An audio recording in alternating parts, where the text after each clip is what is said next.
Claudia Schiffer. It was Sunday. Mum had practically dragged me out for a walk around the Marais district to take my mind off things. I didn't feel like it. I didn't feel like doing anything. I was revising for my bac, the final year school exams in France, and the entrance exams for Sciences Po, France's leading political studies college, and as they loomed, my anxiety levels were rocketing. But mainly, I was brooding over my heartbreak. It was the first time my heart had been broken by Hugo, who had just left me for Juliette.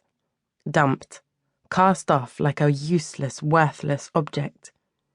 The few words he'd said were like a slap in the face, a blow to the soul, a failure.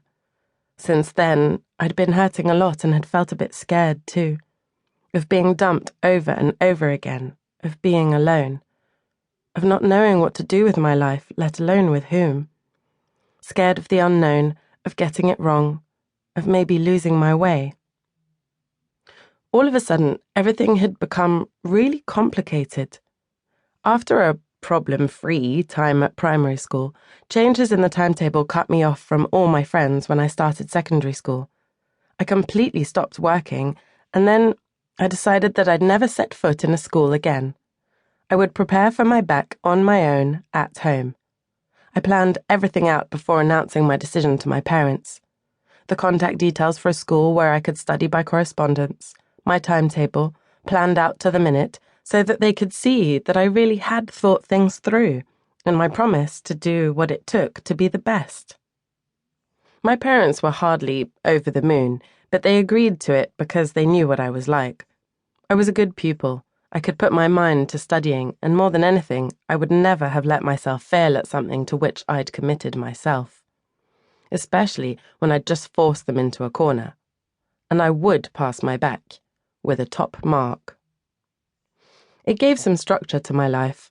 I like to work fast. As soon as things start to drag, I get bored.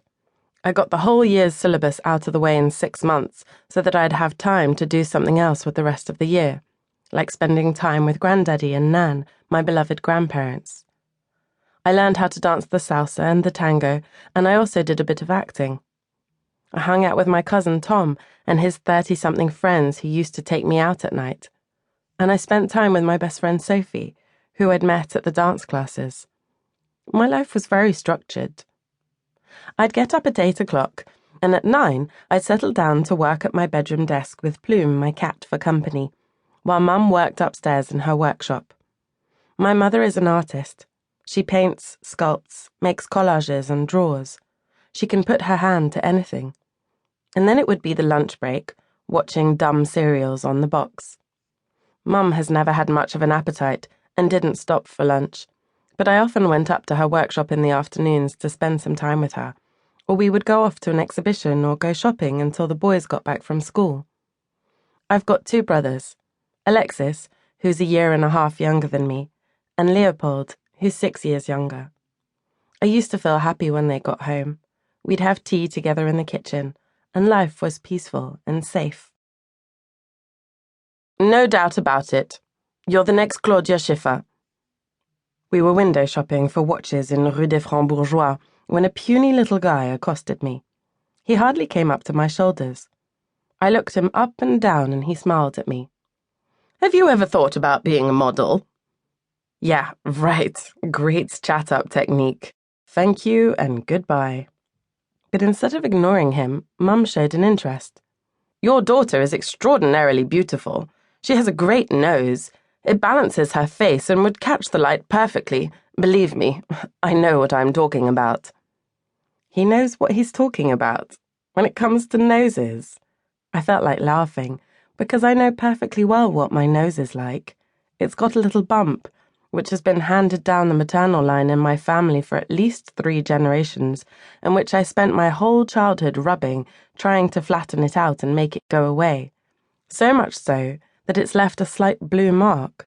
Any true connoisseur would know that what was not quite right about my face was my nose.